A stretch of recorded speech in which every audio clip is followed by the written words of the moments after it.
ख्रिस्तामध्ये उपस्थित प्रिय बंधू आणि भगिनीनो, सर्वांना जय येशू. पुन्हा एकदा आपणा सर्वांचे स्वागत आहे. आज आपण आत्मपरीक्षण काय आहे याच्याविषयी चिंतन करणार आहोत.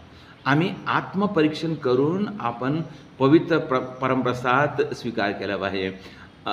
करंथीकरास पहिले पत्र अध्याय 11 ओवी 27 मध्ये आम्ही वाचतो. संत पौल सांगत आहे, आम्ही आत्मपरीक्षण केल्याशिवाय, पश्चाताप केल्याशिवाय, पापाची क्षमा मागितल्याशिवाय आपण पवित्र परमप्रसाद ग्रहण करू नये.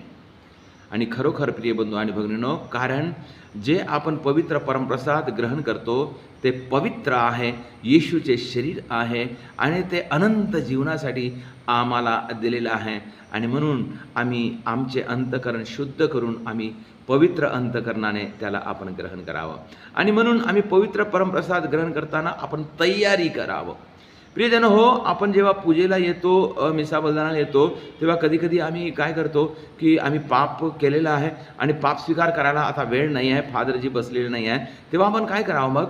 तर आपण तेव्हा तिथं पश्चाताप करावं, देवाकडे सांगावं, देवा मी हे पाप केलेलं आहे आणि मला या पापाबद्दल दुःख होते आणि मी क्षमा मागतो. म्हणून आपण पश्चाताप करावं आणि परमप्रसाद घ्यावं. तरी परंतु जेव्हा आपण पुन्हा पाप स्वीकारासाठी जातो तेव्हा हे पाप आपण सांगावं.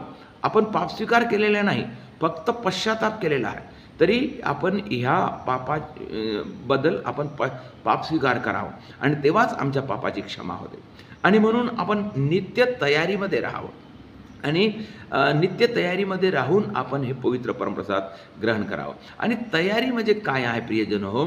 आम्ही ख्रिस्ती आहो, आम्ही पवित्र परमप्रसाद स्वीकार करतो, आम्ही ख्रिस्ताचे आहो, ख्रिस्ताने आम्हाला पापातून वाचवलेले आहे आणि ख्रिस्त आमच्यासोबत आहे.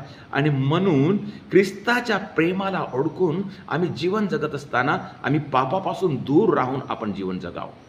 कारण आम्ही पवित्र परमप्रसाद ग्रहण करणारे आहोत.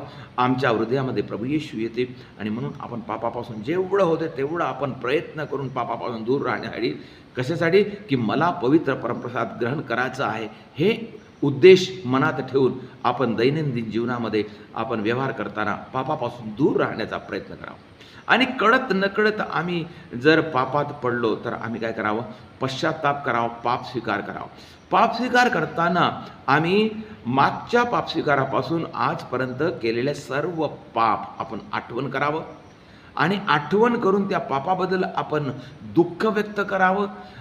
देवाला सांगावं, देवा मी तुझ्या विरुद्धामध्ये पाप केलेला आहे, मी तुला दुखवलेलं आहे, तू माझ्यावर खूप खूप प्रेम केलेस परंतु मी तुला दुखवलेलं आहे, असं म्हणून आपण पश्चाताप करावं.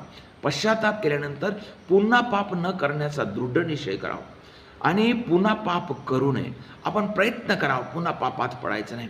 आम्ही पाप स्वीकार केल्यानंतर आमच्या पापाची क्षमा होते, परंतु जेव्हा जेव्हा आम्ही व्यवहारामध्ये वावरतो तेव्हा आमच्या ज्या पापाची जो आमचा अनुभव आहे किंवा आमचा पापाची जी सवय आहे ते आम्हाला पुन्हा पापात पाडू शकते. म्हणून आपण काय करावं? आपण प्रयत्न करावं. आपण पापात न पडण्यासाठी आपण प्रयत्न करावं. आणि म्हणून दृढ निश्चय केल्याशिवाय आपल्याला ते पापापासून दूर राहता येत नाही. पाप न करण्याचा दृढ निश्चय करावा आणि त्याच्यानंतर गुरुस्वामीजवळ जाऊन पूर्णपणे पाप स्पष्टपणे सांगावं.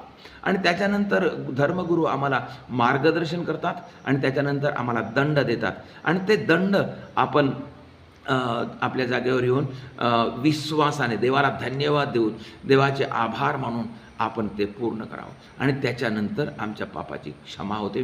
आणि प्रियजन हो, अशा प्रकारे आपण स्वतःचे शुद्धीकरण करावं, पश्चाताप करावं आणि पश्चाताप करूनच आपण पवित्र परमप्रसाद घ्यावं.